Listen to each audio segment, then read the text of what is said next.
Sim. Galera, Eu- vamos começando. Bom, vamos Gente, lá. muito boa tarde aí para todos, né? Muito obrigado por todos que atenderam o convite. Sejam muito bem-vindos, né? Aqui estão todos os meus sócios da Matriz Capital, né? Estão também alguns clientes, alguns amigos, né? Professores do mercado financeiro. O nosso ilustre aí, o Rafi Figueiredo, aceitou de prontidão, né, o nosso convite. Agradeço, Rafi, por essa proximidade, né? Rafi, CEO da Eleven Financial Research e também um dos expoentes, né, quando a gente fala do nosso mercado brasileiro, né, de bolsa. A gente sabe o quão é difícil investir no Brasil, né? O Fábio fala muito isso, meu mestre aí, que o Brasil ele não é para Isso. amadores, né? Cada É. 6 meses a gente muda completamente o contexto e a gente precisa, né, de bons profissionais para estarem, né, fazendo aquela leitura acurada do mercado e nos ajudando, né, para que saibamos, né, o que devemos fazer, principalmente com esses últimos eventos que nós estamos vivenciando, mas Rafi vai passar, né, por todos eles, falar um pouquinho também dos balanços, né, quais as empresas que acabaram surpreendendo. Então, sem mais delongas, né, todos estão aqui para ouvi-lo. Rafi, por favor, fica à vontade, pode se apresentar, a palavra está contigo. Maravilha, Ricardo. Obrigado pela introdução, pelas palavras.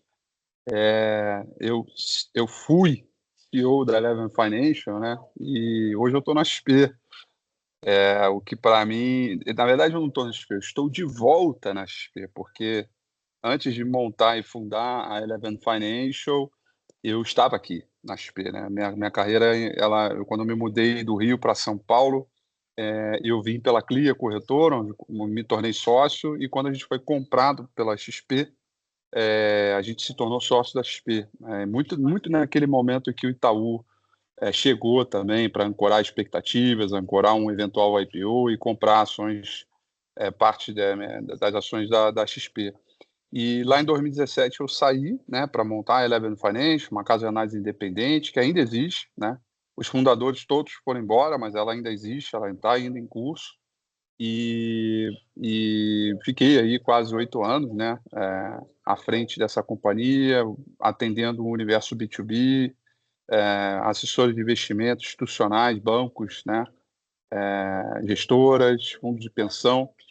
E outubro do ano passado eu saí e voltei para a XP, né? Tirei 3 meses de férias, 20 de janeiro comecei de volta aqui na XP, muito surpreendido positivamente por por essa montanha de resultados e coisas boas, né? Que é essa corretora e banco, né? Muito além daquilo que quando eu deixei, né, a XP. Então, muito legal ver esse movimento, né? E a minha chegada aqui na XP, ela vem no sentido, né? Eu tenho um papel aqui de estrategista de ações para o varejo, né? B2B, B2C, ou seja, todas as recomendações ligadas à renda variável, estratégias, carteiras, cesta de ações, trade ideas, long short, tudo que é voltado para a alocação e recomendação do universo de renda variável para a rede, aqui, no caso, Matriz Capital, como também o cliente na ponta, direto, o B2C, aqui da corretora, essa inteligência, ela sai da minha mesa, né? Obviamente tem uma equipe aqui, tem uma turma, mas ela sai daqui, o que é muito legal, muito bacana, porque a gente consegue aí, em larga escala, fazer diversas recomendações e construir várias ideias e os assessores de investimentos, né, conseguem fazer uma coisa que fazem melhor, inclusive, do que a gente, que é dar capilaridade e entregar o produto exato para aquele perfil adequado, né? Então, é muito legal e todo esse movimento, né? Então, é, é, qual é o meu objetivo hoje aqui, né? O Lucas me chamou, o Lucas, né, que é daqui da XP, que comanda aí uma turma muito boa aqui, né? Ele me chamou e falou, pô, filho, cara, tem essa demanda aqui, e a gente está precisando falar de renda variável, né? E assim como o Lucas não, desculpa, Luiz, foi mal, não é o Lucas, é o Luiz. O Luiz tem falado bastante, né? Tem ouvido bastante de mim, aí toda a área daqui, né? Que meu objetivo aqui com vocês, tanto assessores quanto clientes, ou seja, vocês que estão aí no dia a dia, Meu objetivo aqui é que nos próximos 40 minutos que eu possa convencê-lo, tá, que está na hora de olhar a renda variável com um pouco mais de carinho. E quando eu falo olhar a renda variável com um pouco mais de carinho, eu não quero dizer que vai bombar, vai explodir, é agora, vamos lá, né, pô, foguetinho, arrasta para cima, aquela alegria toda. Só estou querendo dizer que o universo de alocação para a renda variável hoje se faz muito necessário para o regime que a gente está vendo à frente, né?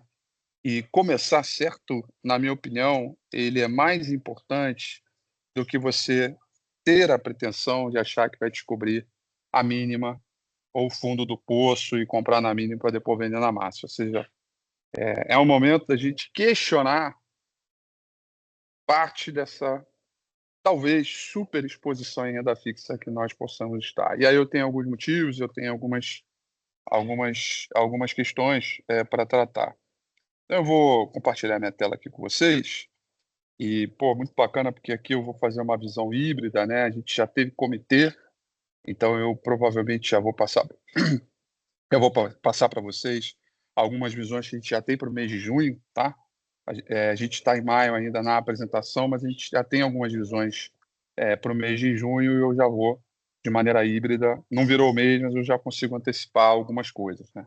Então, antes de chegar no nosso objetivo final, deixa eu passar um panorama geral do que a gente está vendo da ordem internacional, porque, afinal de contas, tem uma complexidade de dados via tarifas, diplomacia, segurança nacional, tecnologia, que tem bagunçado um pouco, né, o pensamento, né, entre o que seria o normal, né, o que é o normal hoje, né, muito se pergunta. E pela primeira vez, eh, Ricardo, a gente está aqui underweight, né? A gente está com uma visão de underperformance para os Estados Unidos depois de muito tempo, né? É uma surpresa muito grande a gente ter esse tipo de postura, né? Ou seja, diante da representação que ele tem nos principais índices, a gente está com uma alocação um pouquinho menor dessa representação. Isso não significa que é venda, não significa que é short, que vai cair de moraná, mas a gente diminui um pouco essa exposição. Eu gostaria de explicar a vocês o porquê dessa diminuição dessa exposição através do que o mercado vem fazendo até então, né? Até o início desse ano, né, a gente vivia uma coisa, uma frase, né, que a gente chama de excepcionalismo americano, né, que é muito voltado, né, para a característica do mercado americano e da sua economia, uma economia empreendedora, né, tem o espírito, o animal spirit, né, é um mercado onde são verdadeiros tomadores de risco, né.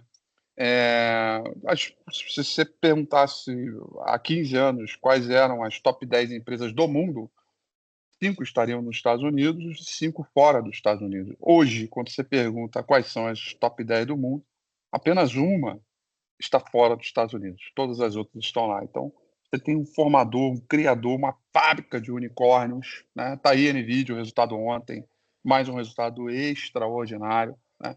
Então, a gente viveu nos últimos 3 anos, principalmente, o que a gente chama de excepcionalismo, muito por conta da característica desse combo de fatores que o mundo se olhava diante de uma realidade que não havia qualquer outra alternativa que não comprar empresas e ações nos Estados Unidos, né?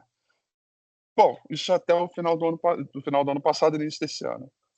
Quando veio o assunto tarifas e veio o Donald Trump, que botou um verdadeiro elefante no meio da sala, né, essa visão passou a reverter. E aí a gente começou a ter uma visão que esse excepcionalismo ele está em xeque. Ele não está, eu vou dizer para você que não é que ele está comprometido e não vai existir mais. Eu acho que as qualidades e todas as características que eu disse sobre Estados Unidos, ele se mantém, mas o que eu digo que está em xeque é que, dado a incerteza toda colocada, principalmente para o universo de tarifas, né, está tendo uma rearrumação no mundo, né? Então, isso está sendo representado por esses dois gráficos aqui. Se vocês olharem a linha azul, que é a representação do preço sobre lucro do S&P 500, isso é um múltiplo de quanto você espera, de quanto tempo vai haver o retorno do seu investimento. E há pouco tempo, né, ele bateu lá os seus 22, 26 vezes.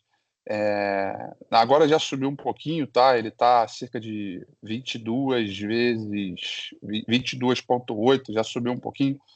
Mas repara que quando você compara com o preço sobre lucro de todas as ações no mundo inteiro, excluindo os Estados Unidos, que é a linha amarela, a diferença de um pelo outro ele só vinha crescendo ao longo do ano, né? Ou seja, a linha azul vinha se distanciando do resto do mundo ao longo do tempo, principalmente depois de 2008. Né? A gente tem uma média histórica aqui, coisa da ordem de 2,7, e hoje está em 6,8. Né? Então ainda tem um pouco mais dessa linha para fechar, para cair, para voltar para a média. Então, em outras palavras, o que eu quero dizer é que o mundo passou a fazer uma coisa que eu chamo de rotation, né? Que que a gente chama de rotation no sentido de há outras opcionalidades e investimentos que estão fora dos Estados Unidos que possam oferecer oportunidades, estejam descontados. Diferentemente, os Estados Unidos está um pouco mais esticado e esse excepcionalismo está em xeque. Né? E é exatamente o que tem acontecido recentemente. Né? A gente tem visto aqui um cenário, né, onde companhias... Olha quem está aí, a Meire. Olha ela aí. Fala, meu caro. Desculpa Tudo bem? interrompê-lo. Tranquilo. Que eu tirei a tela aqui, aí apareceu o seu quadradinho aqui. Eu achei que você não ia aparecer. Que isso?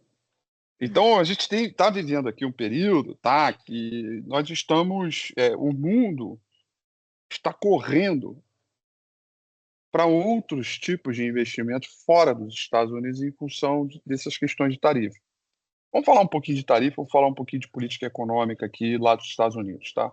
Estados Unidos, turma, a gente pode discutir aqui a forma como ele tem tratado as coisas, né? Joga o elefante no meio da sala, cria o fuzuê, chama todo mundo para negociar, né? Chama a Europa de inimigo, depois diz que, poxa, todo mundo é amigo, se mete em conflitos geopolíticos, depois aí diz que um é maluco, outro que está brincando com fogo, né? Manda a Europa construir os seus próprios tanques e soldados para a guerra, porque não vai financiar mais nada. Então, a gente pode aqui discutir a forma. Mas os objetivos, na minha opinião, eles estão muito claros. Tá? Quando a pandemia aconteceu e o mar baixou, as economias fecharam, os mercados fecharam, Estados Unidos se viu completamente descoberto. Em duas frentes muito importantes. A primeira, na indústria farmacêutica, dos APIs, as matérias-primas para a fabricação de remédios muito importantes nos Estados Unidos. Todos eles são fabricados lá na Europa. Não tem nada fabricado, manufaturado nos Estados Unidos. Os Estados Unidos, o que o Trump quer é pegar isso aí e trazer tudo de volta para os Estados Unidos. Porque ele não pode ficar sem. Né? O outro ponto que ele não vai abrir mão é da corrida tecnológica. E esse é um ponto importante que foi o grande chamariz dos últimos 3 anos, principalmente no último ano. Né? A corrida tecnológica hoje, principalmente para a computação quântica, ela é algo assim levado super a sério. Os investimentos são trilionários, com T, não bi de B, não bilionários. De modo que a gente está vendo, né, quem chega lá primeiro. É basicamente uma mesma comparação aqui com a corrida de quem chegava na Lua primeiro da antiga União Soviética com os Estados Unidos. Tá? A gente tem essa corrida. E por quê? Porque a computação quântica hoje ela é uma revolução em termos de sociedade, população, produtividade, inovação, de tal forma que a gente vai mudar o mundo, e rápido. Né? Então, quem chega primeiro nesses resultados, principalmente pelo lado da computação quântica, essa super máquina, né? Você tem a solução, entre aspas, barata e rápida, de problemas hoje existentes e crônicos que a gente não consegue acessar porque não tem capacidade humana para fazer e executar. Né? Combinações genéticas para descobrir doenças logo na largada, combinações para você fabricar remédios específicos de doenças que antes não eram curáveis e que agora podem eventualmente ser. né? Cirurgias complexas e diversas coisas de você melhorar a qualidade de vida das pessoas, melhorar a produtividade, reduzir custo e acelerar demais, né, nessa evolução, que vai ter um rebuliço muito grande. Isso, Donald Trump não abre mão. Então, quando a gente fala para trazer a manufatura de volta, ele não está falando para voltar a construir sapato, construir roupa, fabricar roupa, né, e apertar parafuso de volta nos Estados Unidos. Ele quer trazer é aquilo que é mais importante para ele. E o que acontece hoje é que a gente tem visto, né, um contexto que estamos diante de uma corrida de Fórmula 1 e os Estados Unidos sempre estiveram em primeiro, largaram em primeiro e está em primeiro nessa prova. Entretanto, há sinais claros, né, que o segundo colocado, que é a China, está fazendo a melhor volta da prova várias vezes. Então, você está fazendo a melhor prova da volta várias vezes, em algum momento você vai passar o primeiro colocado. Então, eu acho que o que tem acontecido, e diante dessa dinâmica, e os objetivos estão muito pautados justamente para você impedir com que a China ou continue fazendo a melhor volta da prova, ou que ela de fato ultrapasse os Estados Unidos. E aí é uma guerra comercial / tecnológica, e que vai continuar ainda. A cena dos próximos capítulos está aí para isso, né? E aí é preciso de um maluco para fazer maluquice mesmo, e vamos nessa, né? Então, volto ao meu ponto inicial, que a gente pode discutir a forma, e isso é altamente questionável, mas os objetivos estão muito claros. Então, até que esses objetivos sejam amplamente ancorados, a forma está questionada. Então, quando o mercado questiona essa forma, o que está acontecendo claramente é que o mercado está rotacionando. Ele está saindo dos Estados Unidos, está indo para outros lugares do mundo. E não é à toa que o Brasil tem recebido parte desse fluxo, cerca aí da ordem de 20 bi, um pouco mais aí de fluxo de capital estrangeiro, em função desse rotation. Não é à toa que o euro está se valorizando, não é à toa que outros mercados emergentes além do Brasil vêm se valorizando em função desse rotation. Saída daquela super exposição nos Estados Unidos, e agora ela está vindo para o Estados Unidos, e está indo para o Brasil. E aí, aqui em mês de abril, a gente teve essa performance, e outros mercados acabaram andando muito forte, né? O Brasil com um grande destaque, performance em dólar, enquanto os Estados Unidos agora melhorou um pouquinho, né? Mês de maio recuperou bem, né? Já zerou, já está com a performance positiva, recuperou esse 5% de queda aqui, mas de qualquer forma a gente tem um ponto importante. Aí, finalmente, para encerrar a parte internacional, o outro ponto relevante para a gente tratar aqui é essa boca de jacaré e a diferença que a gente tem tido das treasuries dos Estados Unidos para o dólar. Né? Porque se a gente está vendo um rotation, e nós estamos vendo uma saída de fluxo lá dos Estados Unidos indo para outros lugares do mundo, é natural que as pessoas vendam dólares, concorda? Né? Porque você está saindo de lá, você tem que vender dólares e tem que ir para outro lugar. Então, o DXY, que é uma cesta de moedas, né, do dólar comparado com outras cestas de moedas pares do dólar, tem se desvalorizado. Essa é uma tendência, né, natural, porque isso tem servido como, digamos, um belo de um termômetro para essa condição. Né? Agora, a Treasury aqui, a linha amarela, é o ponto focal sobre não o que aconteceu até agora, mas sim qual é a nossa perspectiva do que estamos vendo lá na frente. E, afinal de contas, as taxas de juros de longo prazo dos Estados Unidos, representadas por essa Treasury, né, elas estão subindo, de forma que o mercado tem exigido juros mais altos para suportar essa política econômica incerta. Né? E aqui tem uma coisa que é meio paradoxal, né? Porque e o Tesouro Americano ele é o cofre do mundo, a partir do momento em que essas taxas começam a subir, o preço desses títulos começam a desvalorizar. Então, as taxas maiores, você começa a empobrecer essa turma mais rica do mundo. Né? Daí uma grande suspeita, né, do lado fiscal japonês, que está tomadaço em títulos americanos, e o cara, em algum momento, será que ele vai vender esses títulos para fazer dinheiro, porque está começando a desvalorizar? Será que o cara vai ser estopado? Uma visão mais de trader, mais específico? Então, esse é um ponto. Por isso a boca de jacaré aqui, né? E aí o ponto de atenção para o Brasil, que a gente vai falar agora há pouco, daqui a pouco, né?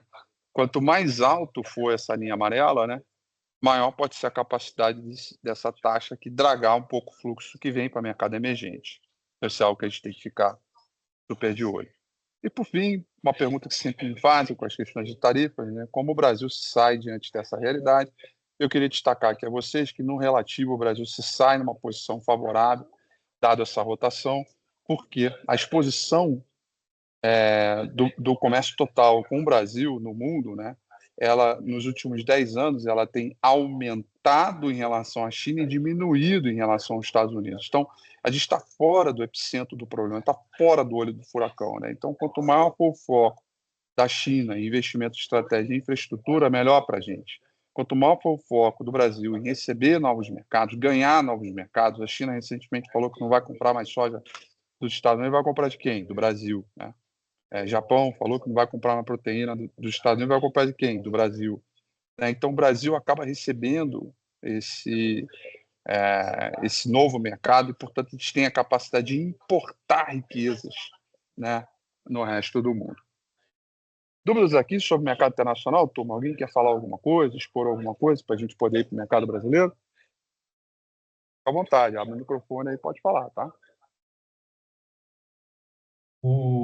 Vamos lá, o case, né? Vamos dizer que o grande case aí dessa revolução, mais nova revolução tecnológica, inteligência artificial. Isso ainda não atrai os olhos para os Estados Unidos, principalmente para as sete magníficas. E mais um ponto, a questão também do caixa em Bitcoin, que a gente também está observando, né? Muitas dessas empresas da Nasdaq também fazendo isso. Isso acaba atraindo vamos dizer, essa oportunidade para lá?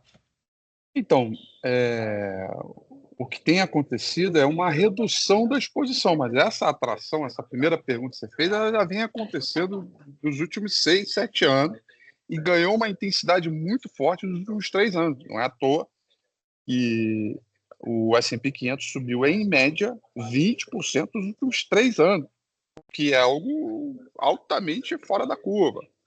Por quê? Porque é uma indústria altamente concentrada em cima das Mag 7, que representam aí quase 40% de todo o market cap das companhias americanas, né? Então, basicamente, esquece todo o resto, compra Mag 7. Então, você tem razão. Só que o rotation que eu disse é que até no início do ano passado, as pessoas não viam nada no mundo como melhor do que essas sete magníficas. Agora, em função da incerteza, de uma eventual desaceleração, até mesmo uma recessão dos Estados Unidos, o mundo olha e fala assim, quer saber, cara? Já que eu estava super exposto, vou reduzir um pouquinho aqui e vou comprar outras empresas, outros lugares no mundo, né? Então, por exemplo, bancos europeus, principalmente bancos de investimentos, Deutsche Bank, Barclays, né? BNP Paribas, estão explodindo. Porque melhorou o fundamento? Não, porque muita dessa repatriação de dinheiro está sendo incorporada por business e M&As que estão sendo feitos por bancos locais. É um pouco daquela movimentação. Pô, já que eu vou comprar M&A e fazer coisas lá nos Estados Unidos, eu vou para o Goldman Sachs, Citibank, Bank of America, né, JP Morgan, tal. Agora, essa repatriação, né, você vai para bancos locais. Por isso esses caras estão bombando, né? Então, um pouco disso, tá? Em relação a você compor parte do caixa com Bitcoin, é meio polêmico, né? Tão polêmico quanto lá atrás, assim, acho que foi em 2018, 2019, não lembro exatamente, que tínhamos um jogador de futebol americano que resolveu receber o seu salário todo em Bitcoin, né? Indexar o seu salário ao Bitcoin e tal. Assim, você compor parte do caixa nesse tipo de companhia pode ser uma estratégia importante, né? De valorização e de apetite. Agora tem que entender que o Bitcoin ele é 2 vezes e meia alavancado no Nasdaq. Então, se o Nasdaq subir, esse cara vai subir pra caramba. Mas se o Nasdaq cair, esse cara vai cair pra caramba. Ele não é reserva de valor, né? Ele é um ativo alternativo de investimento, e que tem a sua história. Eu tenho uma crítica mais dura no curto prazo, porque muito se fala nas criptos, né, de cripto contra mercados tradicionais, né? Cripto contra mercados tradicionais. Porque o mercado tradicional ele é manipulado, os governos botam a mão, botam imposto, mercado tradicional é isso, isso, aquilo, mas o que eu tenho visto recentemente, né, na história, é que as criptos estão se parecendo cada vez mais com o mercado tradicional. Criam-se reservas de estratégia, o mercado tradicional tem. Cria-se ETFs, o mercado tradicional tem. Cria-se meios de troca, o mercado tradicional tem. Está igual ao mercado tradicional, né? Então, ele está perdendo um pouco aquela identidade original que, para mim, vale muito, né? É uma coisa que é uma economia descentralizada. Tal. Então, você tem uma parte do seu investimento aí com um pouco caixa em cima disso. Eu acho importante para o universo de diversificação, mas eu não acho isso deveria ser o ponto central para chamar a atenção da companhia. Acho que existem outras coisas importantes que possam olhar para esse contexto, tá? Posso fazer uma pergunta, Rafael? Claro, Fábio, vamos lá.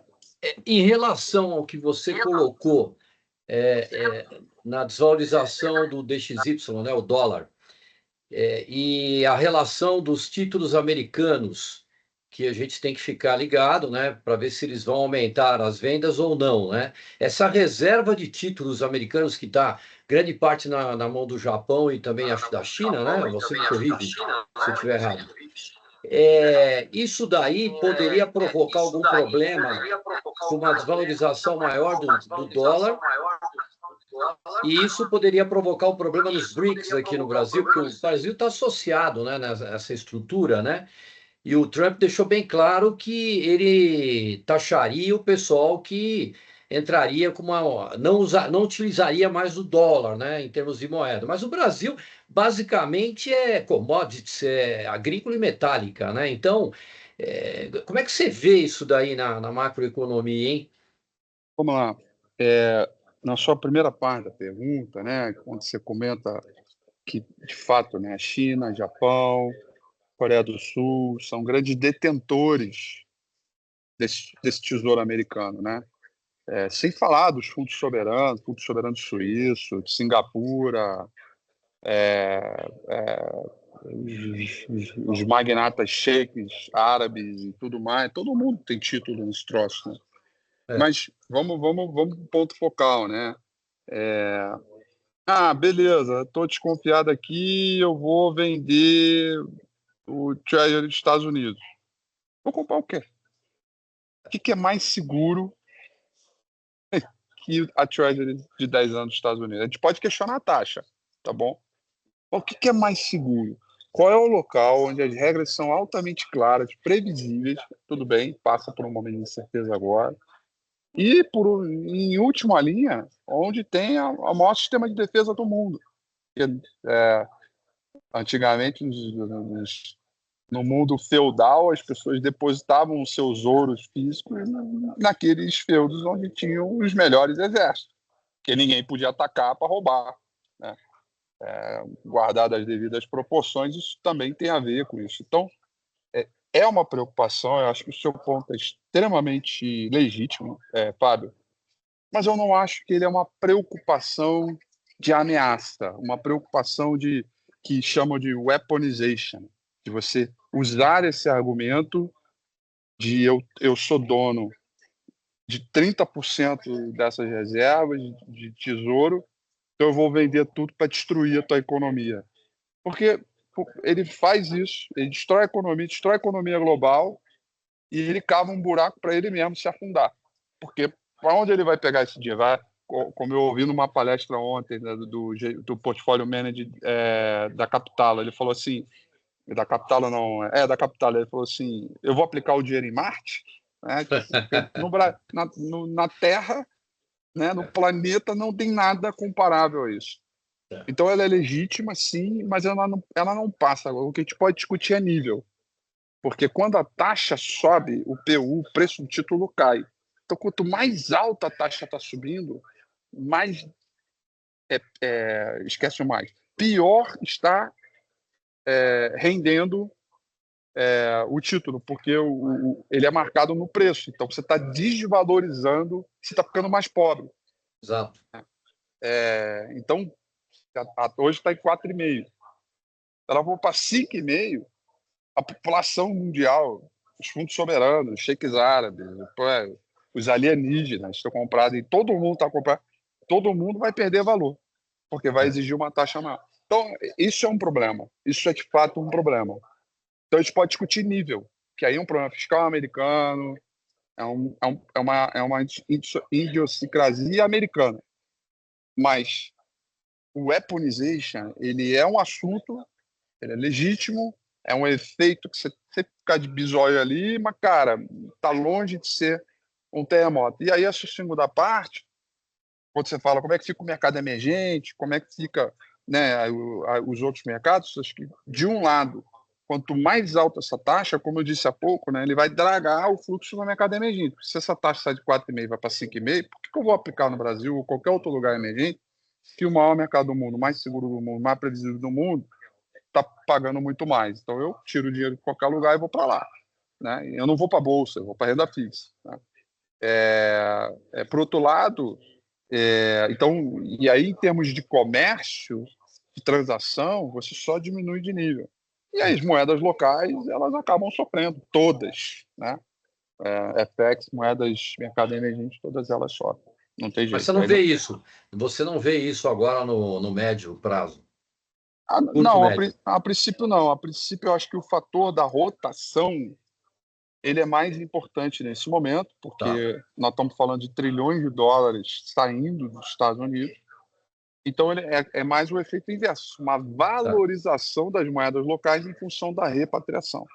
Tá. Entendeu? Assim, Entendi. mesmo que tenha uma incerteza, uma crise e tal, a gente pela primeira vez está tendo um sentimento de crise nos Estados Unidos e uma ameaça a uma desaceleração e recessão global, e o dólar não está subindo. Pela primeira vez na minha vida de mercado, eu estou vendo o dólar caindo e não subindo. O dólar geralmente é meio de refúgio, né? E não é o caso, né? O dólar que eu digo o index, né? O dólar americano, né? Não o dólar real. Então, então é isso. Assim, eu não, a princípio eu não vejo não, tá? Bom, obrigado. Então eu vou começar aqui para o Brasil, para a gente poder, porque no final das contas, o meu objetivo é convencer que está na hora de olhar para a renda variável com um pouco mais de carinho. E aí o Brasil, recentemente, né, nós tivemos alguns comportamentos muito legais aqui e que trouxeram o nosso mercado de onde veio do início do ano até agora, subindo um pouco mais aí de 25% em dólares, e achatou a nossa curva de juros, né? A curva de juros aqui, ela é uma representação, né, um pouco da saúde em termos de perspectiva sobre o que a gente está vendo à frente, né? Curva de juros alinhando aqui expectativas, né, e até mostrando para vocês, ele é o quanto o mercado acha que vai estar na taxa de juros Selic para o futuro, que pode ser curto, janeiro do ano que vem, janeiro de 2027, 28, 29, como no longo prazo, janeiro de 36 e janeiro 50, janeiro de 2075 e por aí vai. Quanto mais baixo, aí bom, aí no curto prazo, ou seja, até janeiro 27, janeiro 28, 2028, quem controla essa curva basicamente é o Banco Central, né? Pela sua política econômica, pelo seu nível de credibilidade, pela sua fala junto ao mercado, pela ancoragem de expectativas, pesquisa focos e por aí vai, pela sua própria modelagem. Entretanto, para o longo prazo, né, quem controla essa taxa de juros aqui é a oferta e demanda do mercado. Quanto mais ruído, né, que a gente tiver, incerteza política, incerteza econômica, pauta fiscal frágil, diversos assuntos importantes, quanto mais incerteza que a gente tem, maior o custo do Brasil, maior essa ponta longa que vai subir e pior vai ser para os investimentos de longo prazo. O que aconteceu recentemente com essa vinda de fluxo de capital estrangeiro é que a curva fechou. A curva ao mês ela estava aqui em cima e agora ela fechou, e lá para baixo. Agora ela subiu um pouquinho já, tá? Ela estava aqui embaixo, ela subiu agora para a virada de junho, ela subiu um pouquinho. E os papéis que têm boa relação com essa sensibilidade de juro, performaram maravilhosamente bem, né? Setor financeiro e bond proxies, né? Mais ou menos aquelas... O Rafi, desculpa, A gente não está vendo. a tela está travada Está para travada, a gente não está vendo. Isso. Eu não sei se está passando os slides, mas aqui para a gente travou na estratégia de ações macro Brasil XP. Não Está passou. congelado, você está congelado. Rafi? Ele está congelado. Deu uma Eu travada. acho que a internet dele deve ter caído. Vamos aguardar um pouquinho aqui, pessoal. Deve estar voltando, tá? Começar a chegar nos finalmente, né? O que nos interessa? Quais são as projeções aí do nosso Brasil, principalmente, né, para esse segundo semestre? A gente sabe que a gente vive um momento também de, né, a gente está às vésperas de uma nova, de novas eleições, exatamente.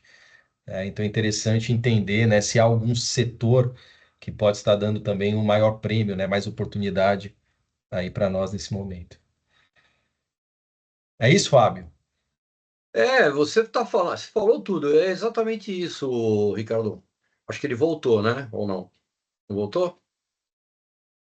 Acho que ainda não, peraí. Não? Meire, você tá com ele no WhatsApp?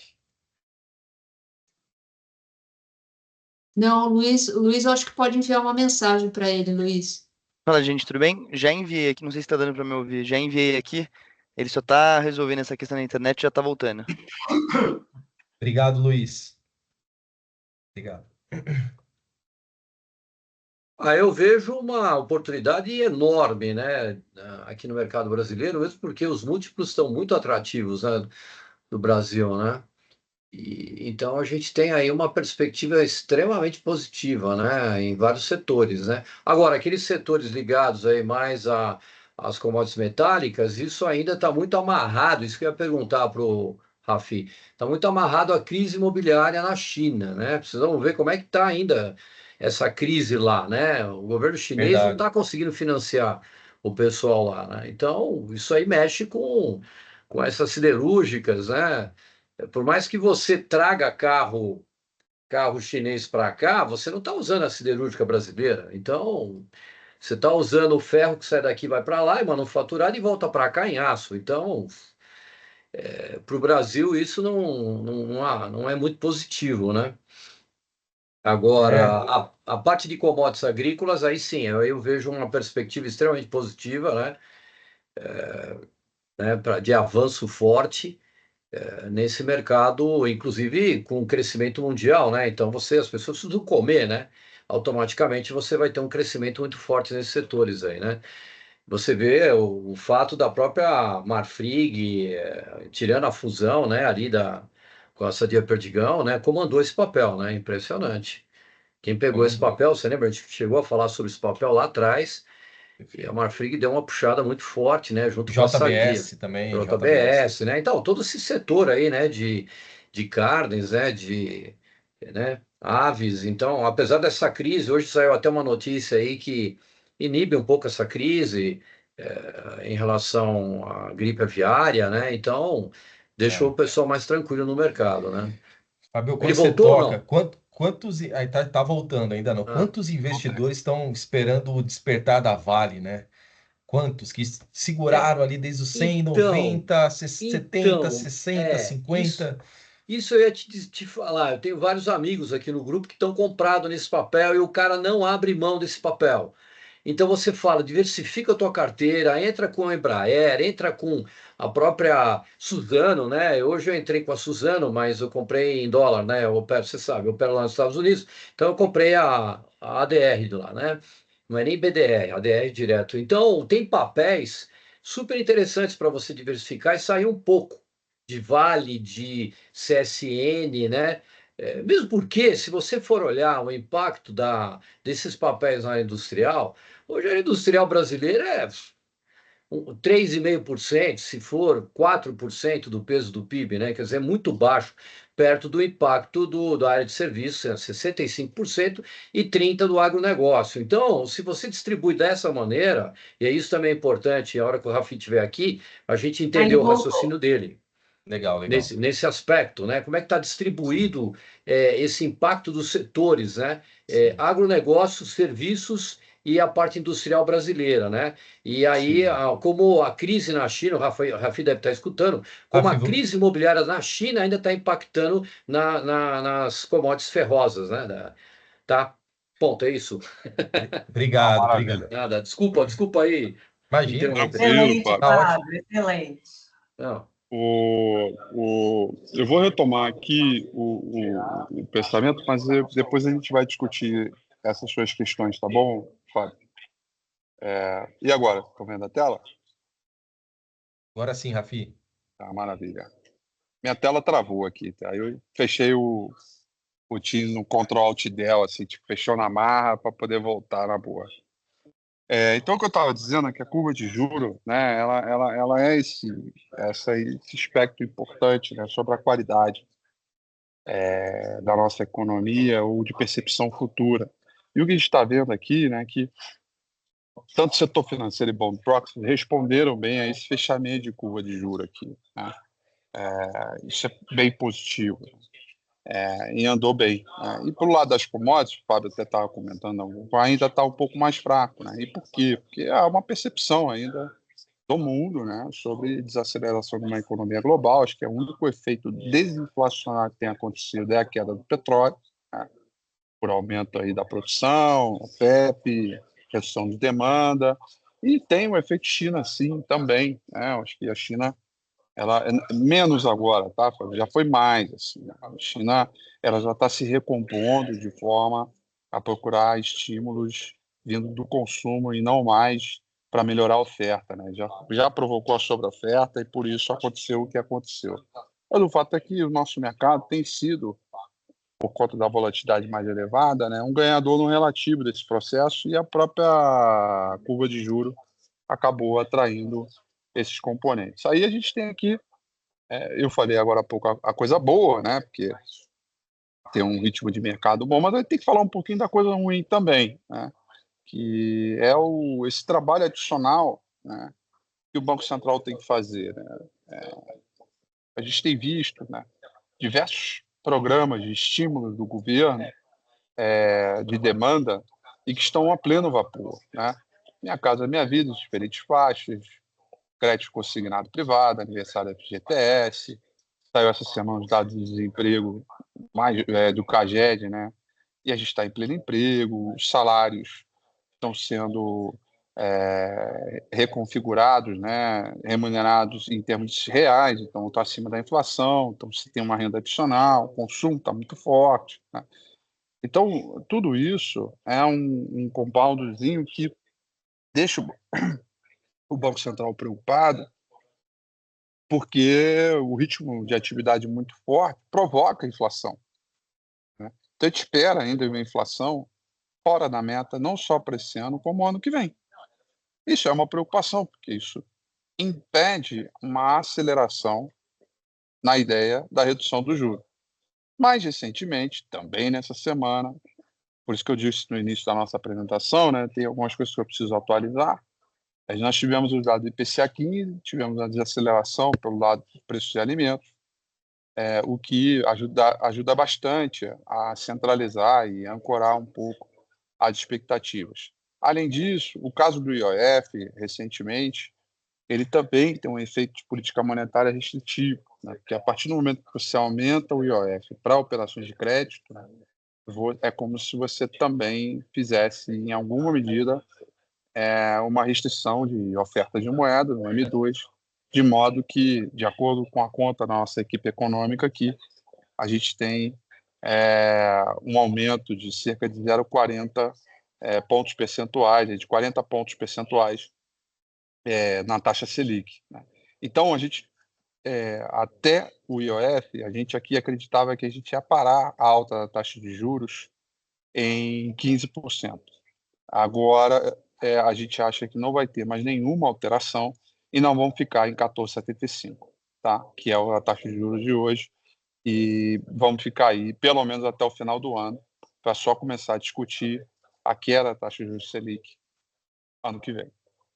E finalmente, aqui estão as projeções, eu preciso atualizar, né? Porque já não é 15,5 e tal.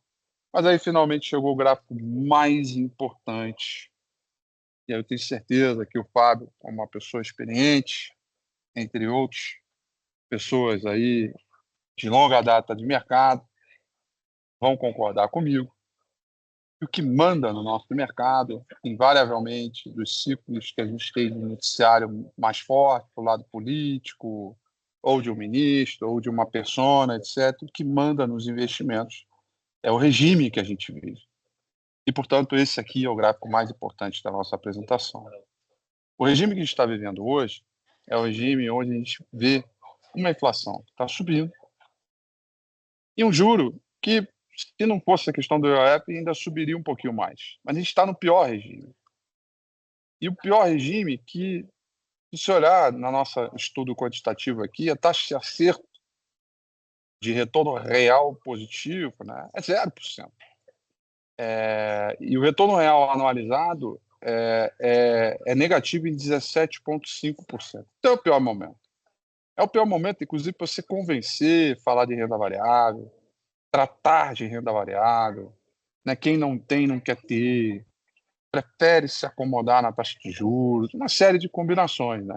Eu entendo isso. É o pior momento.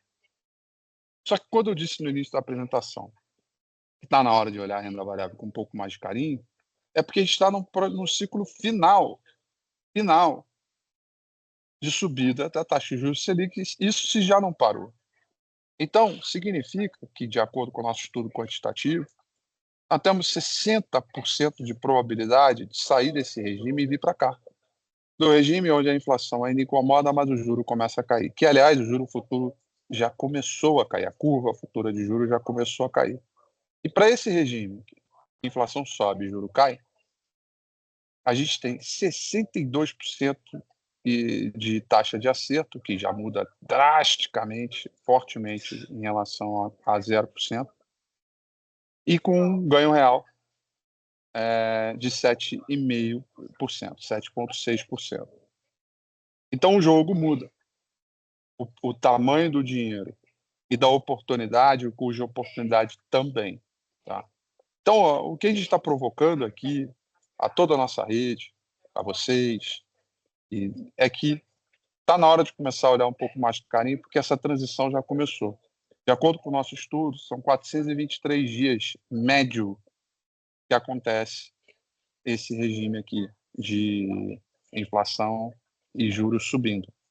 Já se passaram 200 e poucos dias, o que significa que tem um pouco mais, aí, um pouco menos de 200 dias pela frente para entrar nesse cenário onde as performances, taxa de acerto e ambiente acabam sendo bem melhores, né? Então, e aqui a gente está longe do período de euforia ainda, tá? Porque aqui é euforia. Aqui eu tenho certeza, né, que muitos de nós aqui lembram, né? Pô, IPO surgindo toda hora, o vizinho que comprou ação falou pro amigo que, pô, disse pro cachorro que falou que ganha e pô, o cara vai investir também, tá bombando. Basicamente é o que quiseram fazer com o ouro agora há pouco aí, que a nova marca, todo mundo foi atrás de ouro, né? É quando vira a sensação do momento, Jornal Nacional, capa de revista, né? É esse período aqui. A gente está longe ainda. E quando chegar nesse período aqui, tá? Eu quero começar a pensar em vender, né? Nesse momento aqui, eu quero iniciar a transição, tá? Diga mesmo, Murilo. Opa, boa noite, Rafael. Boa Te noite. acompanho desde a época do Minuto com Rafi, lá atrás, quando você começou no YouTube. Boa noite, primeira vez falando com você diretamente. Deixa eu aproveitando esse gancho, isso é muito claro se a gente analisar o mercado anterior, quando a gente tem curva de juros alta e inversão de curva de juros, uma migração da renda fixa para renda variável. Isso se eu olhar para trás, né, de retrovisor, você vai ver essa migração muito clara. O problema é que hoje a bolsa está batendo recorde, né? Nossa bolsa aqui, 140 mil pontos, então a gente tem uma alta da bolsa bem significativa e a gente tem um juros muito alto. Então a pergunta é: quais são os ativos que vão ainda se valorizar? A gente vê alguns bancos, assim, enfim, que podem ganhar aí um PL, está abaixo do PL, mas se você tem uma bolsa 140 mil pontos e um juros alto, essa migração vai ser de uma forma diferente, eu acredito, não igual foi lá atrás. O que você vê nesse cenário, já com a bolsa já batendo máxima? Tá, excelente pergunta. Excelente pergunta, Murilão. Me permita, de uma maneira muito educada aqui, desconstruir um pouco a sua pergunta para chegar no mesmo objetivo que a sua resposta, tá? Eu vou desconstruir um pouco aqui. A gente está nas máximas de Ibovespa e uma taxa de juros muito elevada, tá? Aí vamos olhar os fundamentos, né? A gente tem o Ibovespa, em termos de preço sobre lucro, negociando coisa da ordem de 8 vezes, o que está muito descontado em relação à sua média histórica, que é 11, 12 vezes, né? E quando a gente vai olhar o chamado Equity Risk Premium, o prêmio de risco das ações, ao invés de ele ter melhorado porque o mercado subiu, ele piorou. Ele foi para 5,5, sendo que a nossa média histórica é de 6,2 e a gente está no nível mais baixo desde dezembro de 2021. Assunto, inclusive, que foi do nosso raio-x XP mês passado e vai ser também nesse mês de junho. Tá?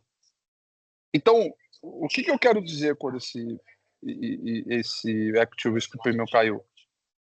Que, embora a bolsa tenha subido, o mercado, o mercado financeiro, bolsa de valores, quando comparado com a renda fixa, não está atrativo, porque a renda fixa ainda prevalece, né? O Equity Risk Premium exatamente é o quanto de preferência o mercado dá para esse mercado de renda variável em detrimento da taxa livre de risco, né? Então, por isso que eu estou desconstruindo um pouco parte da sua pergunta.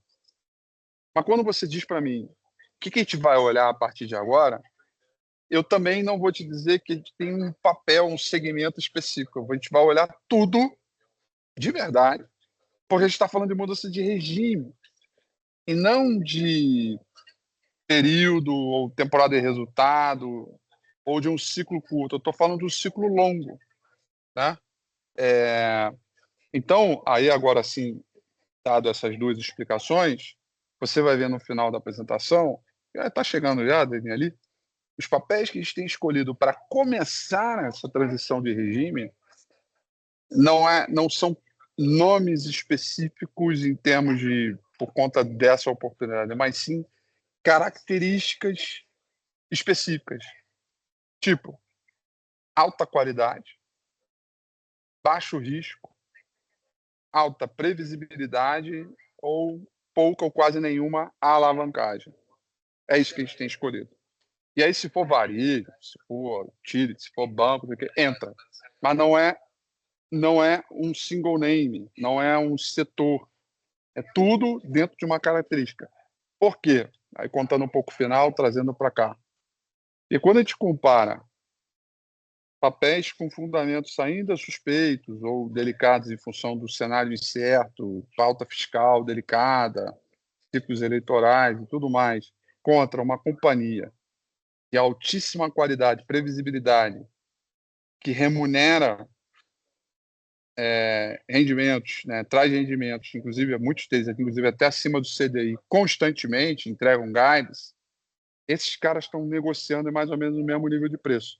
E aí eu vou escolher sempre aquele que tem mais qualidade do que o de fundamento suspeito. Basicamente, uma brincadeira que eu faço, né, tem a camisa da Nike original, fabricada, né, de maneira original, e tem a camisa da Nike fabricada aí no Xing Ling, seja lá onde for, que é falsa, né? E as duas estão ao mesmo preço. Você vai escolher quem? Você vai escolher aquela que é original e vai rodar 25, 50 máquinas, 100 máquinas, e a camisa vai estar intacta, enquanto a falsificada você vai rodar uma máquina, duas e já desbotou, já corroe e tal, não sei o que. Então, é disso que eu estou falando. É da característica da alta qualidade desse segmento.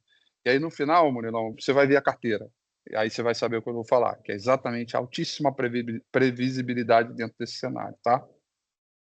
Muito obrigado. Valeu.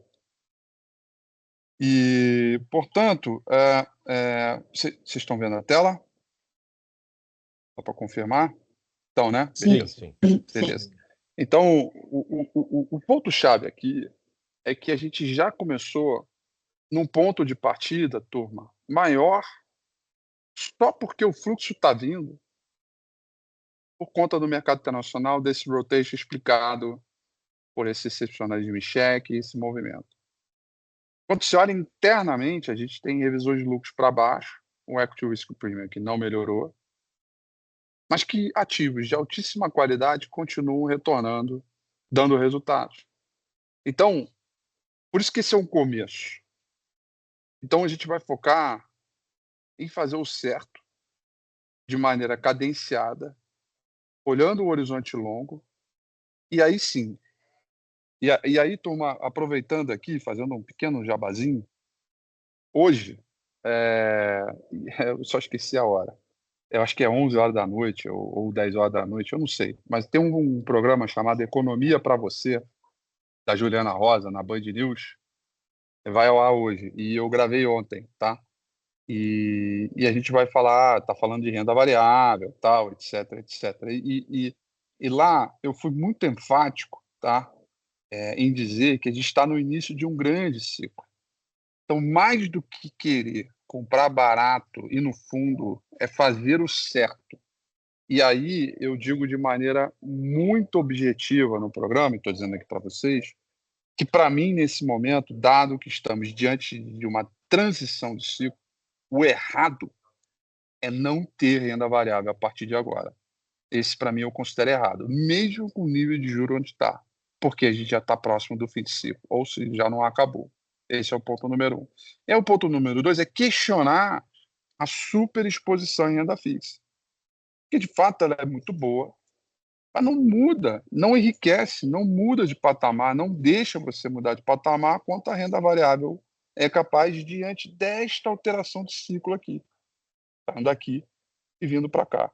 Então a gente está olhando um horizonte com muito mais qualidade, procurando companhias muito mais certas do ponto de vista de previsibilidade, para atravessar a transição, e aí sim, a partir daqui, aqui a gente vai começar a fazer escolhas um pouco mais, digamos, abusadas. Mas abusadas no perfil de risco adequado, né, com a alavancagem correta, né, daqui, porque aqui a gente vai começar a pensar em vender, ou aqui, né?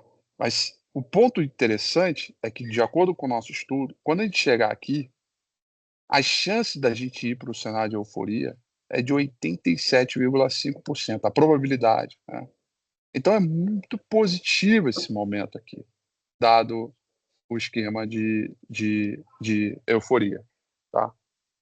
Então, aqui, Murilo, respondendo agora integralmente a sua pergunta, o que a gente tem feito e fizemos já, é que eu só me permitam aqui o disclaimer, né? Eu não posso dizer para vocês quais são os novos papéis de junho, tá?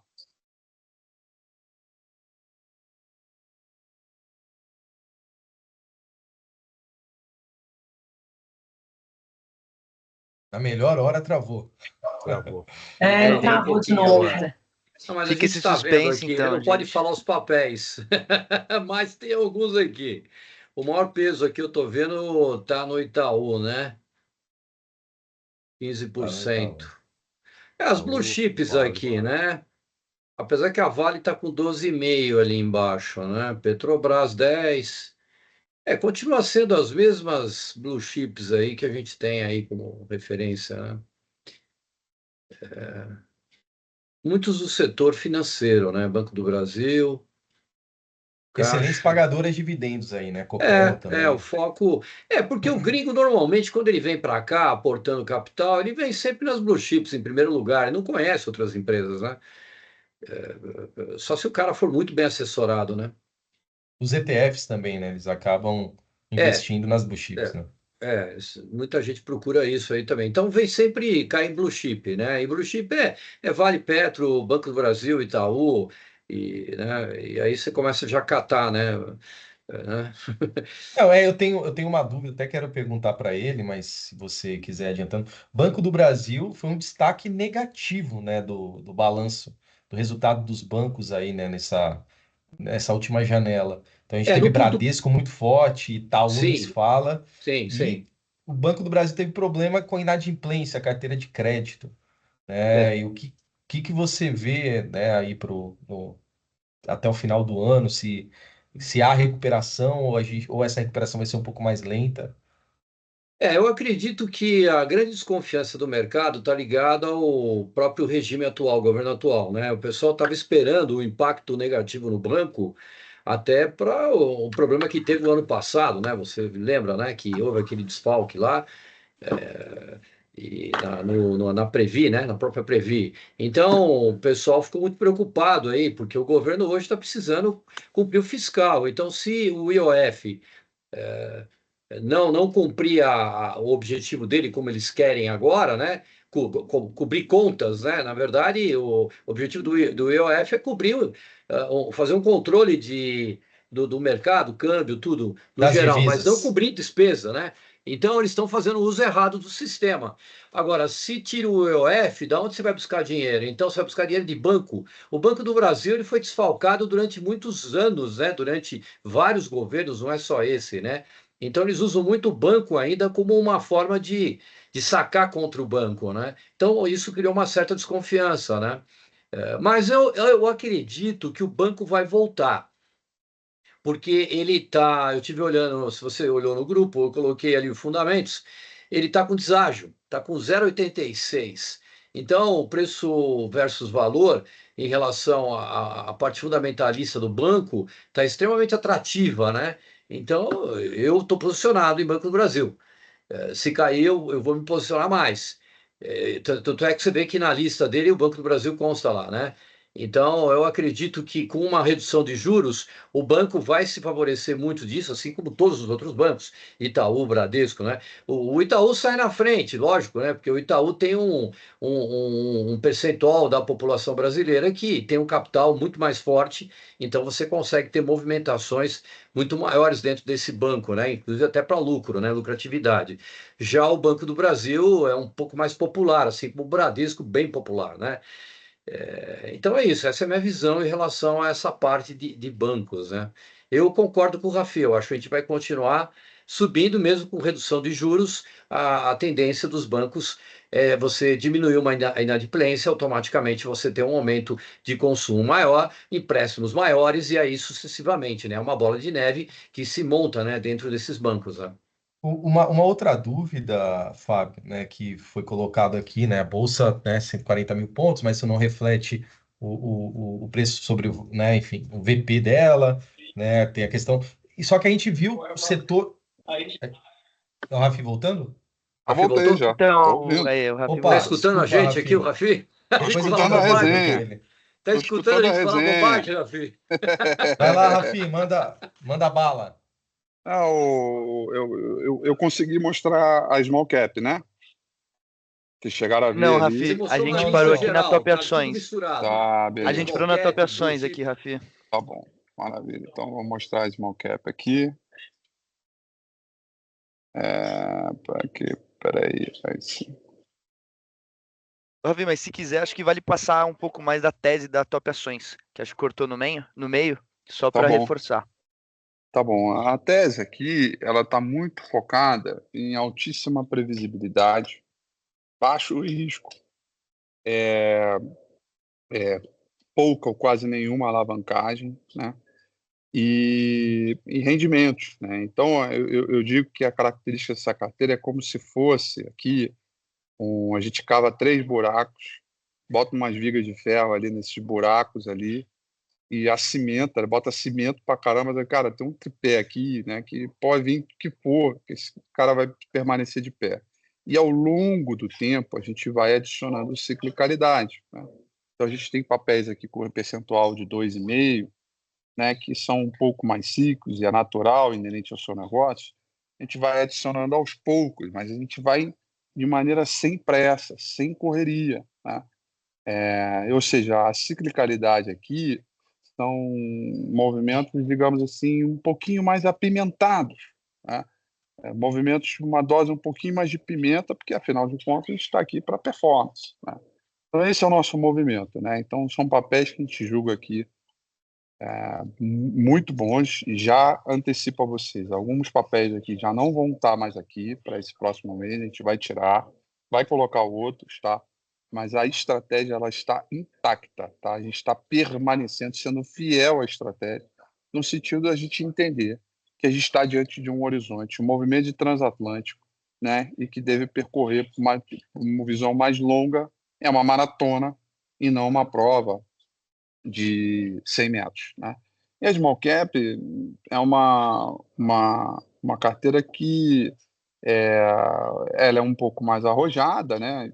Ela está subindo 42% no acumulado em 2025, tá?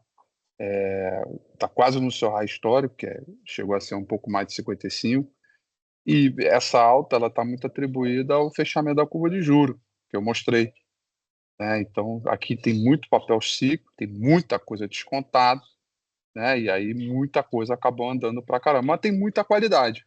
A gente tem priorizado qualidade, tá? Então, no sentido geral, acho que a coisa mais importante, a primeira delas, sem exceção, é que a gente aqui, primeiro de tudo, retire de nós, quando a gente trata de renda variável, o senso de escassez e de pressa.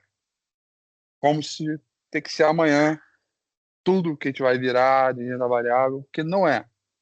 É uma prova longa, que vai exigir resistência, adaptabilidade, vai exigir uma série de questões e de habilidades, e que a assessoria está muito pronta para isso, porque ela consegue entender bem o perfil do cliente, né? Toda essa combinação. Pô, o Luiz aqui é um fera nisso, o cara sabe bem adequar, entender perfil, saber para onde ele pode alocar, com a direção correta, tudo, para que você navegue bem esse cenário, mas que a gente está diante de um grande movimento vindo aí. Eu nem comecei a falar de queda de taxa de juros ainda, Selic, propriamente, né? E sequer falamos aqui em nenhum momento de eleição, porque ainda está muito cedo. A gente tem diversos catalisadores aqui lá na frente que são muito fortes e que apenas um deles vem acontecendo, que é o fluxo de capital estrangeiro, que tende a continuar, mas ele é positivo, mas ele também pode ser um problema, porque a gente fica muito dependente dele, ele vem, é muito bom, puxa mercado, high histórico, mas também se ele emputecer, ele aperta o botão e, cara, sai tudo, né? E rápido. E é ruim para a gente. Então, na verdade, a sustentabilidade desse movimento, ele é com a construção de longo prazo nessa prova de maratona. Então, eram esses aqui os meus comentários e por isso, e o porquê que a gente tem que olhar com carinho e participar dessa transição, né, dia após dia, sem o senso de urgência, mas indo alocando naquela máxima segurança que a gente tem, e não é de single names, e sim de uma construção de uma carteira de altíssima qualidade e que entrega resultado invariavelmente do que a gente veja pela frente para atravessar essa primeira parte do ciclo, para só depois a gente começar a abusar um pouquinho mais. E aí sim, pô, uma alavancagemzinha, aí sim um papelzinho outro ali, mais apimentado, mas aí a gente vai ter grana e posição para atuar sobre isso, né? E não pura e simplesmente no momento em que o custo de oportunidade ele ainda é muito alto. E a gente tem que respeitar isso dentro do universo de alocação. Então, não ter renda variável para mim é um grande problema. É um grande problema. Eu acho errado. Agora, eu não estou falando para você ter 30% do seu patrimônio em renda variável nesse momento. Eu acho que você não tem nada, se você começar com 3, com 5, né? Você está indo muito bem diante desse ciclo, e aí a maratona vai percorrendo, e aí sim a gente chega lá, até uma hora que a gente vai virar um 30-70, 40-60, a depender do perfil, né, individual de cada um de nós, e aí o assessor, a turma da matriz, consegue adequar isso, entendendo o perfil, suitability, financial planning e tudo que é inerente à atividade e o serviço que vocês prestam aí de altíssima qualidade. Eram essas as minhas considerações aí para essa noite de hoje. Rafi, muito obrigado, tá? Extremamente enriquecedor, né? Acredito que todos aí, né, beberam aí um pouco dessa sobriedade, né, desse equilíbrio, para que a gente tenha mais perspectivas, né, do que vem pela frente e como que a gente pode se posicionar, né, de uma forma aí que seja positiva, né, para os nossos investimentos. Eu vou abrir aqui, gente, 2 minutinhos para as últimas perguntas, tá? Talvez tenha alguém tímido aí, né, que quer falar sobre alguma coisa, sobre algum ativo que tem em carteira, né? Tem alguma dúvida? Eu acho que a hora é E se, agora. se não quiser falar, quiser escrever no chat também, pode escrever, tranquilo. Bom, antes de mais nada, parabéns, né, Rafi? Tá em linha com o meu raciocínio também. Nós temos um grupo aqui, acho que o Ricardo deve ter falado, é um grupo pequeno, fechado. Desde 2015, a gente está aí com em torno de 100, 105 pessoas, investidores, né? Não só o Brasil, como Estados Unidos e Europa também, né? E esse pessoal é sério, esse pessoal tem posicionamento, né? Tem cara que realmente fica amarrado na Vale, não vende Petrobras, é engraçado isso, mas é o que acontece. A gente, muitas vezes, até eu falei para o Ricardo, quando você caiu no sistema aqui, que muitos deles acabam até, a gente tenta orientar, né? Não, abre a carteira para outros papéis, mas o pessoal fica ainda reticente, fica preso naquilo, né? Então, esse é o ponto. Então, você tem investidores que estão muito presos ainda em blue chips, é aquele primeiro chart que você colocou, que aparece nas principais blue chips ali, e tem uns que realmente arriscam até demais, né? E tem uma exposição até muito grande, né? Hoje, em média, que eu, por exemplo, estou com uma exposição de 37% do meu capital total, eu sempre, o Ricardo sabe, estou sempre no mercado com 3 tipos de estratégia, curto, médio e longo prazo, né? Sempre trabalhando risco-retorno e procurando diversificar a carteira, né? Dentro daquela visibilidade, né? Eu sigo muito a Vector Vest, você deve conhecer, que tem aí as 9, 10 estratégias mundiais e distribuídas, né, entre previdência, dividendos e fluxo de capital distribuído dessa forma, né? Então esse o grupo nosso ele funciona dessa maneira, né? Então é interessante o que você colocou, ratifica o meu pensamento. Muito obrigado, porque eu vou na verdade reforçar bastante essa posição de que nós estamos num momento muito especial para você poder aumentar a tua posição em carteira, né? Se a pessoa tem um pouco de medo, né? Porque o medo faz parte aí do cenário, né? A exposição maior aí nas blue chips, né? E depois a gente conseguir capturar com cada analista, né? Porque cada um tem um assessor, aquela carteira que vocês estão indicando, né? Que você não pode falar os papéis principais que estão entrando, né? Ainda não, mas daqui a pouco eu posso. Tem que Na deixar virada só. do mês. Se tornar público, aí eu posso. Porque Então, senão. O Rafael levantou a mão. Rafael Venturini. Vai lá, Rafa. Eu estou me movendo aqui que eu tenho que botar meu computador na bateria, senão aí eu caio de vez mesmo e não volto. O alto Rafael, você tá está no mudo. mudo. bateria solar. Tá no Vai lá, mudo. Rafael, você tá no mudo. Ele precisa Você tirar tá do no mudo, mudo. ó. Lá em cima. Melhorou? Direito. Aí, agora sim. Rafi, obrigado aí pela excelente, profunda palestra, um aprendizado aí para nós todos. O Marcelo, o assessor da família inteira nosso, o Marcelo Ramos, me pediu para participar também, obviamente, como ouvinte, mas eu moro nos Estados Unidos, tem entre idas e vindas, tem quase 20 anos, e aqui eu cubro o setor de real estate por uma empresa de construção. Quando eu digo eu cubro o setor de real estate, eu pego todas as empresas listadas na Bolsa Americana de real estate, que por sinal é quase 22% do PIB americano. E aí o que acontece no real estate acaba transbordando para o resto do país. Por sinal, desculpa o meu português se eu falar alguma palavra errada, porque ele está meio gaguejado, viu, com o português. Mas tem algumas coisas que você disse dos Estados Unidos, de fato, eu estou completamente deslocado do Brasil em termos de investimento, mas tem algumas coisas dos Estados Unidos que que você disse que, embora a rotação está acontecendo de fato aqui nos Estados Unidos, eu preciso discordar um pouco de você, que não está tão sombrio como a gente acha, não. Eu percebo aqui vários pontos disso, por exemplo, as empresas de real estate aqui, que real estate é single family, multifamily, commercial, e assim sucessivamente, que faz parte desses 20%, o mercado está extremamente comprado nesse setor, que é meio que um leading indicator. O que é esse leading indicator? O que é leading? São dados que acontecem antes do mercado se mover. E esse leading indicator aqui no setor de real estate está muito forte.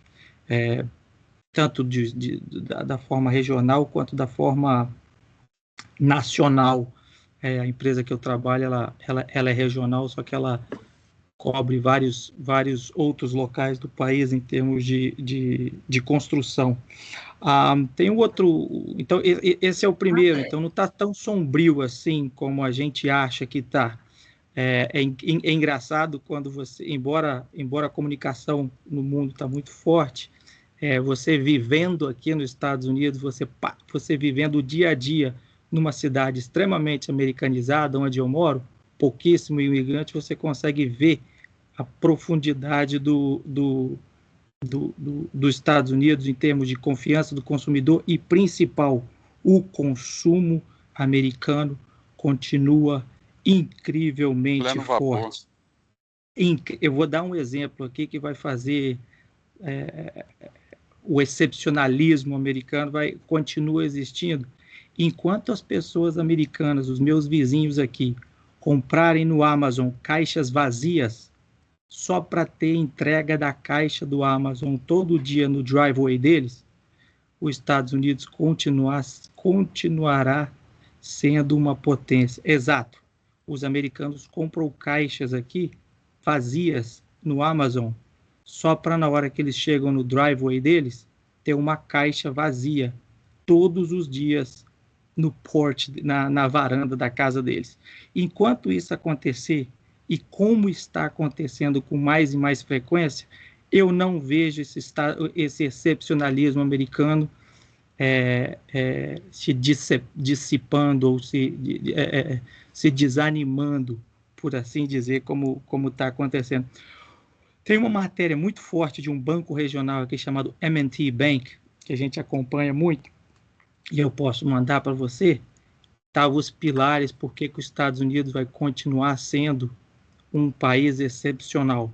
Nos últimos 5 anos, por exemplo, eu não sou muito de dados, assim, de lembrar dos dados, mas eu lembro da essência da matéria. Nos últimos 5 anos, os Estados Unidos, a matéria está dizendo que ele se distanciou tanto do segundo colocado. Então, aquela fórmula da Fórmula 1 que você estava dizendo que estava chegando no contexto de ser ultrapassado, eu vejo completamente diferente. Cada passo que os Estados Unidos dá de 1, 2 anos de crescimento, o mundo todo demora 10 anos para acontecer nessa mesma rapidez que os Estados Unidos deu. Esse banco chama-se Wilmington Trust, que é um braço do M&T Bank, que é um banco gigante nos Estados Unidos, e dá os 3 ou 4 pilares por que os Estados Unidos continuará sendo o país não só da próxima década, como das próximas décadas. A ponto que daí eu fecho o lado aqui, a ponto de que, se você olhar os auctions todos os dias da CME, do setor de real estate, do setor de compra de bonds americanos, os principais players que estão comprando esses bonds, State Street, Vanguard, BlackRock, Blackstone, esses caras estão jorrando dinheiro de volta nos Estados Unidos, a ponto de... Ontem eu estava acompanhando uma auction, que a auction de ontem foi 3 vezes maior do que a auction do dia anterior, fundos do mundo todo voltando a comprar muito forte Estados Unidos, os bonds americanos, mas muito forte. E o principal item aí para acabar a fala dos Estados Unidos, como eu disse, que é o setor que eu trabalho aqui, tem uma coisa acontecendo que vai mudar completamente os juros americanos, que vai ser a privatização de duas empresas famosas que fazem os mortgage originations aqui nos Estados Unidos, chamado Fannie Mae e Freddie Mac. Essas empresas serão privatizadas muito breve, e vai fazer com que a taxa de 30 e o mortgage rate se achata mais ainda, estimulando mais ainda a economia americana, os debts americanos de curto e de longo, e principalmente o americano normal vai continuar tomando risco, e os property tax aqui, com isso, o Trump vai fazer ele cair. Isso vai fazer com que, acredito, que isso vai fazer os Estados Unidos continuar sendo pilar por muito tempo. Essa jogada que ele está fazendo do Fannie Mae e do Freddie Mac é realmente uma jogada de xadrez extremamente forte. Então, era só para complementar a minha discordância respeitosamente com você sobre aqui, porém, extremamente bem legal a sua palestra. Qual é o estado que você está aí? Eu estou no estado de Nova York, numa cidade chamada Rochester. Tá. Rochester. Maravilha. Rafael, posso fazer uma pergunta para o Venturini, né? Já que você está aí, essa Fannie Mae e Freddie Mac, eu lembro na crise de 2008, foram as duas que quebraram, né? E houve uma recuperação, então, nesse período todo. Eles estão trabalhando para abaixar essas mortgage, né? Essas taxas, né? Hoje eu vejo que a taxa de mortgage está elevada, né? Para o pessoal financiar os imóveis aí, né? Então a ideia é realmente jogar isso para baixo, para aumentar e estimular o pessoal a comprar os imóveis, né? Quer dizer, financiar imóveis novos, né? Essa é a ideia. Tá baixa dependendo do histórico, né? Se você pega no Bloomberg lá os últimos 100 anos de taxa de juros, ou desde 1930, mínima de 2%, 30 anos fixo, juros simples, 30 anos fixo, máxima de 20%, hoje 7,8%. Hoje 7,8%, média de 7,8%. Hoje 7,8% e média dos últimos 40 anos 7,8% também. Não, fala. Com a redução de juros que se projeta, né? Pelo menos a pressão toda do Trump em cima do Jerome Powell é para reduzir os juros. Com essa redução de juros, vocês estão projetando, então, um aumento de procura, né? Nessas taxas para a redução da taxa, né? Qual é a projeção que vocês têm aí? Projeções zero cortes esse ano. Zero corte? Zero corte Estados Unidos esse ano. Pelo menos as valuations que a gente faz aqui das outras empresas, as grandes do setor de construção, por exemplo, que é a Lennar, a D.R. Horton, a Ryan Homes, que não é nem Ryan Homes, é NVR, zero corte.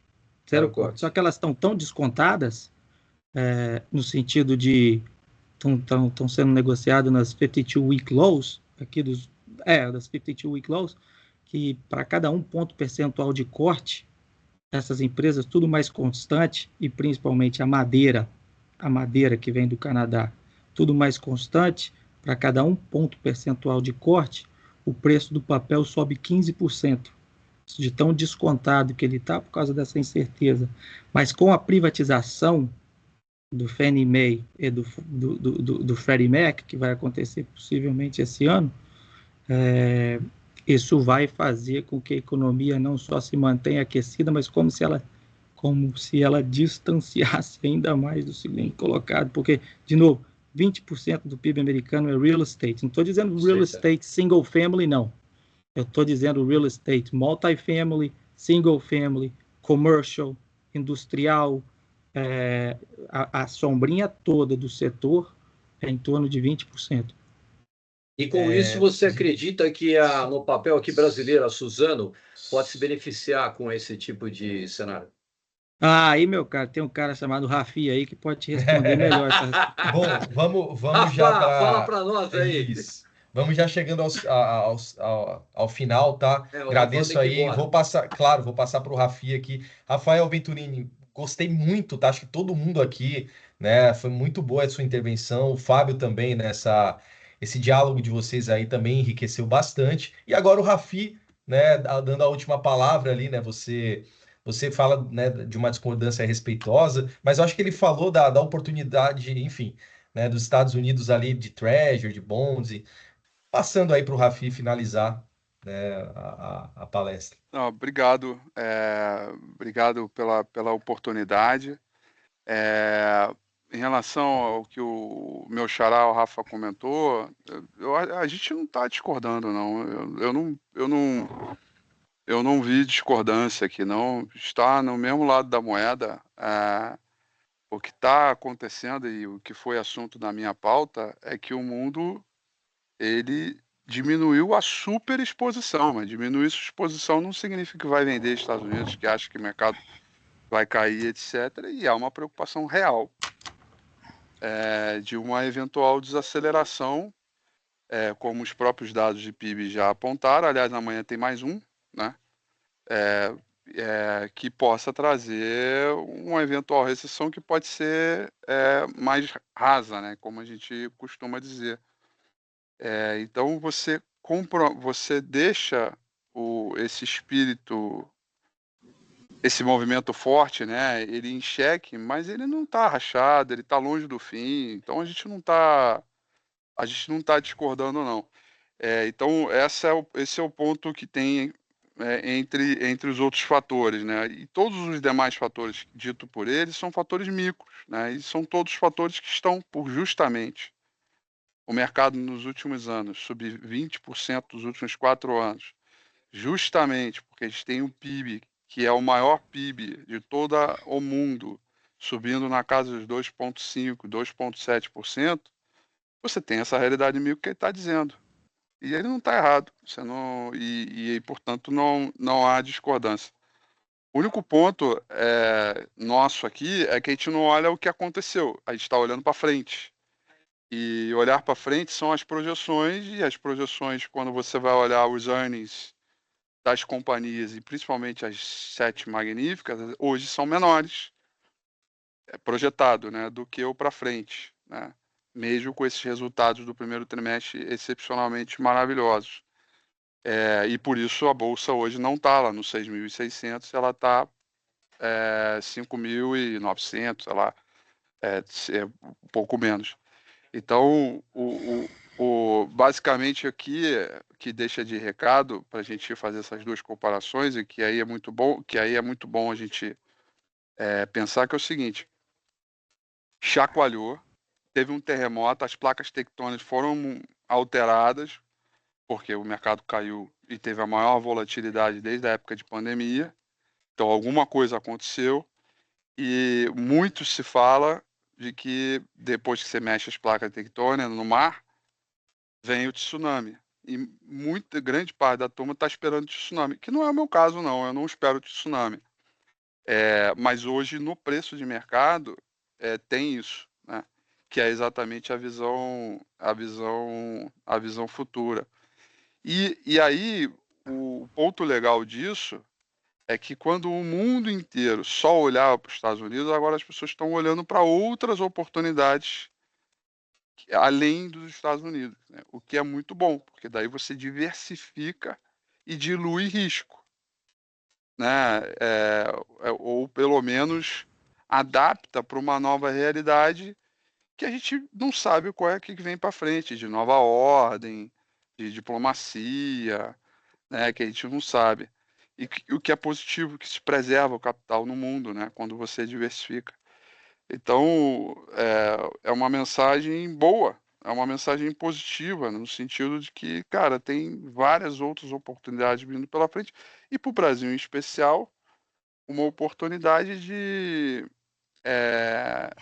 de um regime que já começa num ponto de partida melhor, justamente porque esse estágio de rotação está acontecendo. Então tem notícia boa aqui, tem alertas, evidentemente, a gente olha para frente, os dados não estão na mesma velocidade que era do passado, mesmo com hard data forte, porque os micros, eles já estão com uma velocidade um pouco menor, mas esse é o contexto, esse é o bom. Amanhã, PIB, o projetado anualizado é de 3,1, violento. É exatamente isso.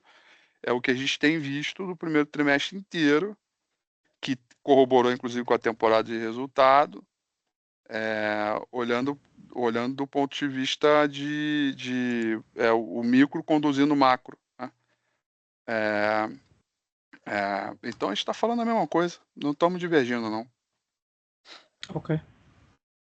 Gente, muito obrigado, tá? Esse aí foi um grande bate-papo, né? Novamente enriquecedor. Obrigado pelo tempo de vocês, né? Estamos à disposição, né? Todos os profissionais da Matriz Capital, todos os profissionais da XP, né? Assim como o Rafael, né? Assim como o Luiz também, estão à sua disposição, né? Do nosso cliente e também do nosso amigo, né? Que está aqui presente hoje aí nos dando aí esse privilégio. Um grande abraço para vocês, uma ótima noite, né? Que Deus abençoe a todos. Valeu, Obrigado, Rafi. turma. Obrigado, viu? Mais uma Obrigada, vez. abraço. Rafa. Valeu, um Obrigada. abraço. Obrigado, Tchau, pessoal. tchau. Valeu. Boa noite a Um todos. abraço. Boa noite.